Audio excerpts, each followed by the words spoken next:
Hola, muy buenos días a todos. Mi nombre es Claudio Canales y yo les voy a hablar acerca de cómo caracterizar arterias utilizando estrategia evolutiva y también voy a hablar acerca de un criterio de estabilidad transversal de carácter isótropo. Oye, entonces, primero que nada, ¿por qué utilizar estrategias evolutivas para caracterizar materiales? Esto nace debido a que cuando los materiales son altamente no lineales, existe una función de optimización que depende de varios parámetros y que puede llegar a ser discontinua y presentar multimodalidad. También puede estar sujeta a regiones de estabilidad en las que se tiene que cumplir cierto dominio de estabilidad del material. También lo bueno de los algoritmos evolutivos es que son adaptables para diferentes tipos de problemas y son independientes de los gradientes, lo cual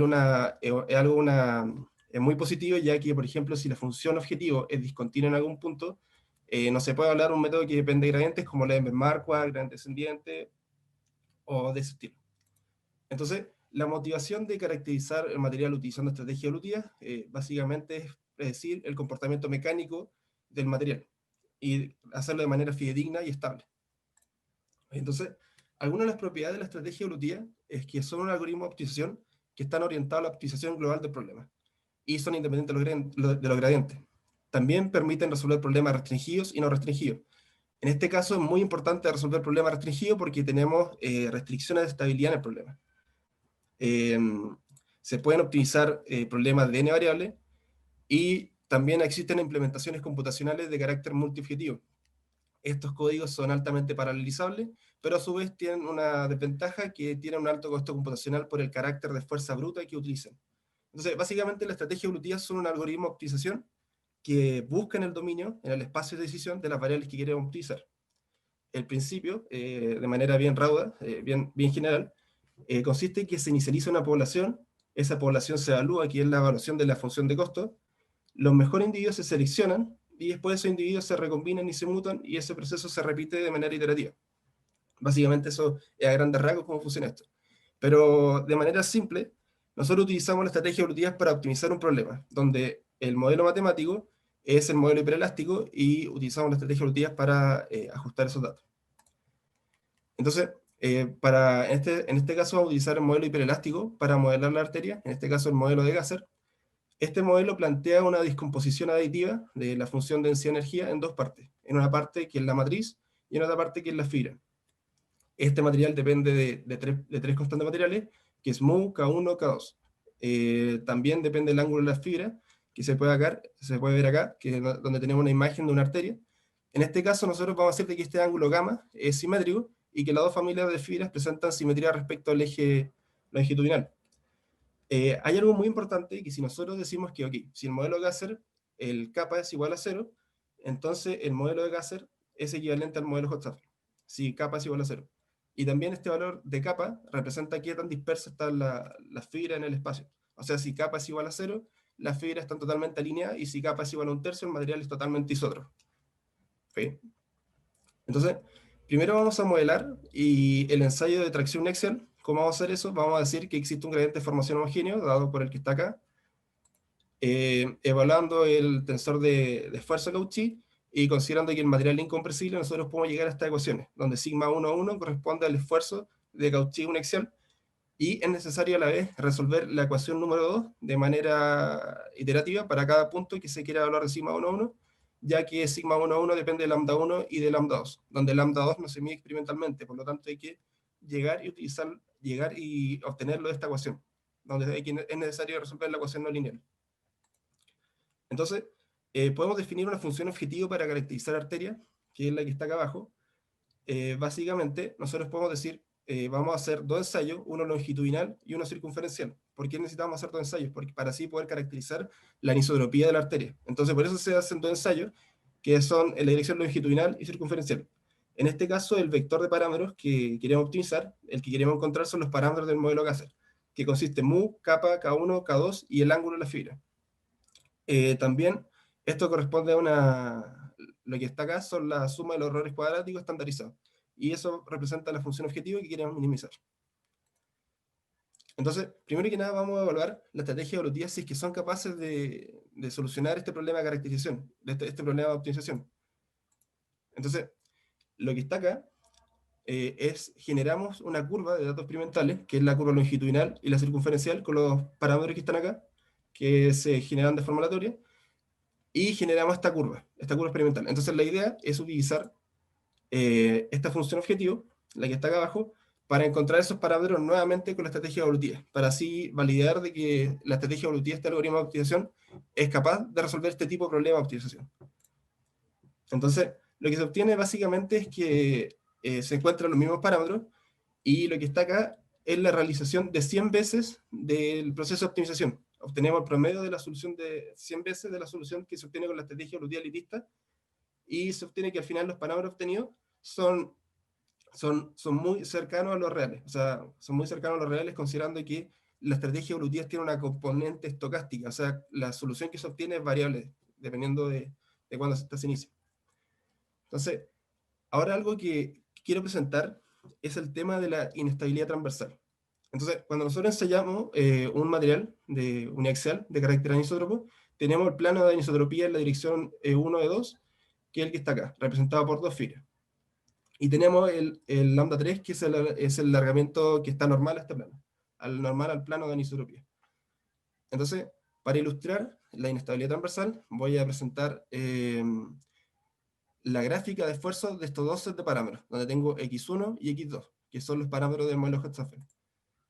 Entonces, lo interesante acá es que estos dos parámetros representan las mismas dos curvas de esfuerzo. Si nosotros vemos acá el caso 1 y el caso 2, corresponde al x1 y al x2, las dos representan las mismas curvas de esfuerzo, o sea, son dos curvas que son muy similares, y son set de parámetros totalmente diferentes.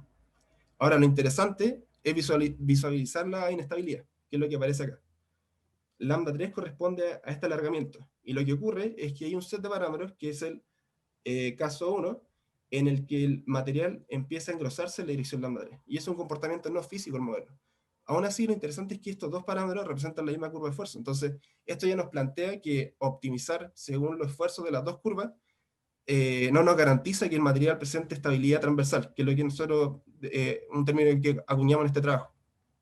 Oye, entonces, acá presento una animación para que se visualice mejor cómo esta inestabilidad ocurre. Entonces, un material estable se comporta de la siguiente manera: se adelgaza a medida que se elonga. Entonces, eso es lo que nosotros esperamos que ocurra. Esta es la simulación de este set de parámetros. Ahora, ¿qué ocurre con el set de parámetros que es inestable? Lo que ocurre es lo siguiente: que este material se empieza a ensanchar y se empieza a conformar como un plano. Y este material cumple con la incompresibilidad.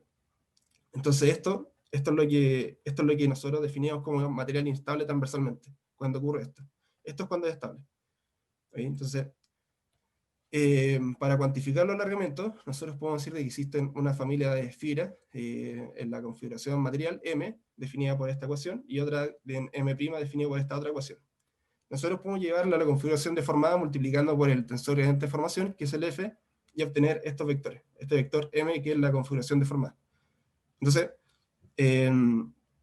también al evaluar estas ecuaciones en el sigma 2, que es la ecuación que está acá, nosotros podemos despejar el lambda 3 y obtener una expresión para lambda 3, que es lo que nos interesa, estabilizar.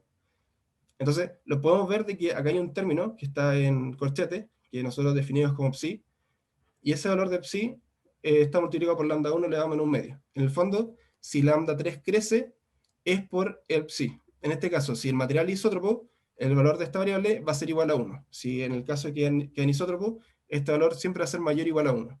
Entonces, hay algo interesante en esta variable, que está compuesta de dos partes. La parte de arriba está compuesta de la rigidez en el plano de anisotropía de la fibra, y en la parte de abajo está la rigidez isótropa. Entonces, en el fondo, es un cociente entre la anisotropía y la isotropía. ¿Okay? Entonces, vamos a establecer un criterio de estabilidad donde decimos de lambda 3, o sea, la derivada de lambda 3 con respecto a lambda 1 tiene que ser menor o igual a 0, ese es nuestro criterio de estabilidad. Y si nosotros desarrollamos la expresión que obtuvimos anteriormente, la que está acá, llegamos a esta ecuación, y después llegamos al criterio de estabilidad en función del psi y de lambda 1. Lo interesante acá es que, claro, el criterio de estabilidad, el que está acá, se cumple y depende netamente de esta relación entre anisotropía y isotropía. Cómo esta anisotropía y isotropía crece y cómo cambian el material. Entonces, algo que es necesario estabilizar.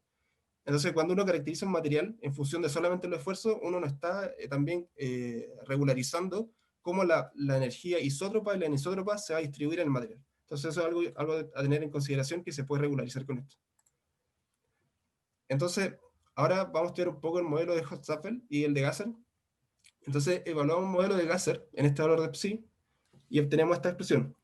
Y lo que nosotros queremos estudiar es si este material es estable para un lambda 1 que tiende a infinito. Entonces, si lambda 1 tiende a infinito, nosotros obtenemos esta expresión que está acá.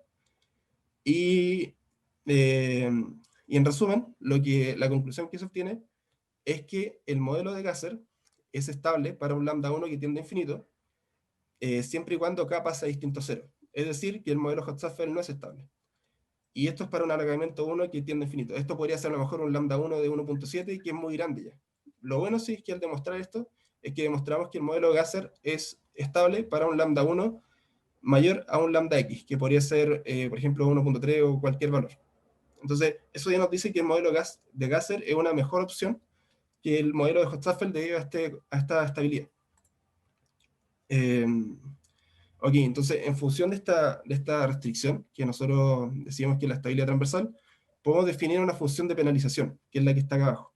Básicamente, lo que dice esta función de penalización es que si es que no se cumple el criterio de estabilidad, dentro de los datos experimentales del ajuste, se penaliza la función objetivo con un valor C. Y este valor C es un valor muy grande. También se utiliza una función H1 para decir qué tan estricta va a ser esta restricción, pero más que nada para modular qué tan estricta va a ser la restricción. Entonces, en resumen, la función objetivo que nosotros definimos para caracterizar asegurando la estabilidad transversal del material es la que está acá abajo, que es la que está aquí, donde nosotros básicamente, ¿qué es lo que hacemos? Agregamos esta función de penalización. Oye, entonces, acá tenemos unos datos experimentales provenientes del trabajo del profesor García, en el que realizamos el ajuste utilizando el modelo de Gasser. En el trabajo de García utilizaron el modelo Hotzaffel, y por ejemplo acá se puede ver, por ejemplo, las curvas segmentadas son del trabajo proveniente de García, y se puede ver de que este lambda 1 cuando ya empieza a ser grande tiende a crecer. Y nosotros demostramos que el modelo Hotzaffel es inestable, entonces eso explicaría por qué ocurre esto. Y en alguna medida después siempre va a ocurrir. Eh, también, eh, también lo que podemos ver es que utilizando la estrategia evolutiva para ajustar estos datos experimentales, eh, se obtiene un ajuste de muy buena calidad y además, con la función de penalización, se asegura que los alargamientos lambda 3 sean decrecientes, o sea que el material sea estable transversalmente.